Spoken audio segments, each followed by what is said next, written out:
Sabi ni Catherine, Sir, ano po ang pros and cons ng term insurance? Number one benefit niyan is yan ang pinakamurang klase ng insurance, yung term insurance. Ang pinaka-disadvantage niyan ay meron siyang expiration up until a certain time lang na in effect. So, for example, if you're 30 years old, tapos kumuha ka ng 10-year na term insurance, by the time you're 40, expired na siya, and you have to get another one. There are insurance companies na madali lang i-renew yung existing term insurance mo, but since you're already 40, yung binabayaran mo sa term insurance dati, mas mataas na ngayon. So, sinasabi nga nila, no, yung term insurance or ang life insurance in general, pataas ng pataas habang patanda ka ng patanda. Unlike if you get yung mga, I would say like VUL or yung mga whole life, kung ano yung binabayaran mo per month, yun na siya for so many decades. So, para sa akin, to be honest, it's not really a disadvantage na pataas ng pataas siya dahil mura siya at the start eh. So, yung natipid mo nung umpisa, so manage your money well and knowing na by the time na mag-expire itong term at nirenew ko, mas malaki na yung babayaran ko. So, during the time na before that happens, then i-prepare mo na yung budget mo, no, for the renewal.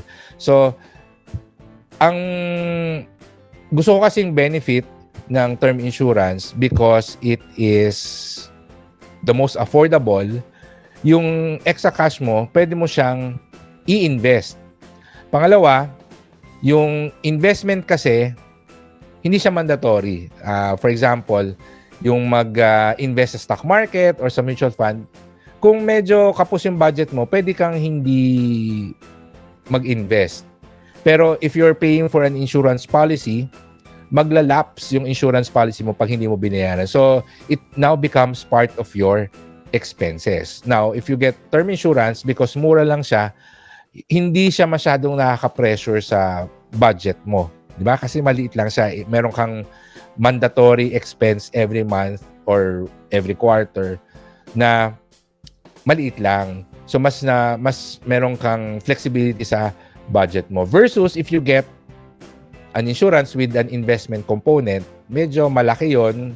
So you have to really have a large cash flow to not stress out kapag mga months na medyo magastos. So for example, enrollment season sa school, 'di ba? So marami kang gastos. So, kapos talaga, very tight yung budget ng mga parents usually pag enrollment season.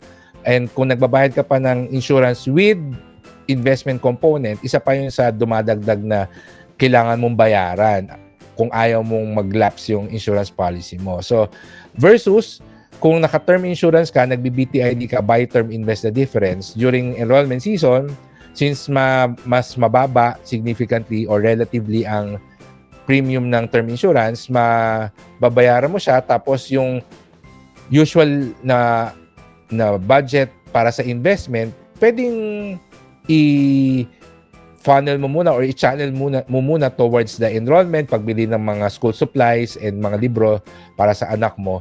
Huwag ka muna mag-invest during those months. Okay lang, kasi hindi naman mag-expire ang investment pag hindi mo dinagdagan, di ba? So, yun yung number one pro or benefit na nakikita ko sa term insurance. Mas flexible ka sa budget mo. Okay? Ang con nga lang talaga is mas mataas yung magiging mababayaran mo eventually kapag nagre-renew ka ng term insurance.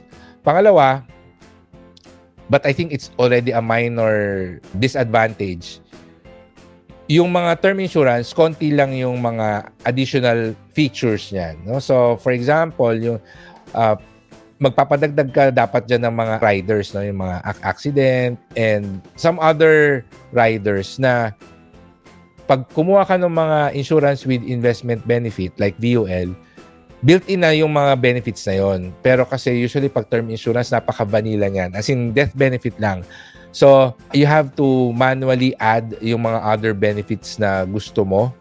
And of course, that will increase your monthly premium. Siguro, para siyang Lego.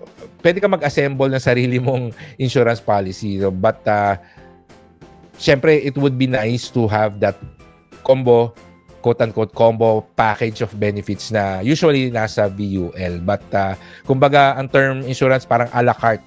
A la carte siya.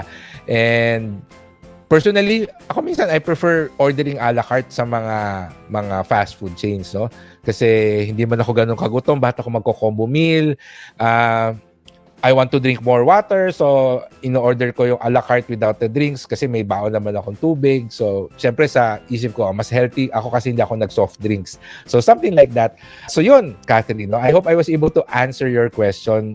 Truth be told, mas biased ako towards buying term and invest the difference. Okay? So, yun yung ating opinion about that.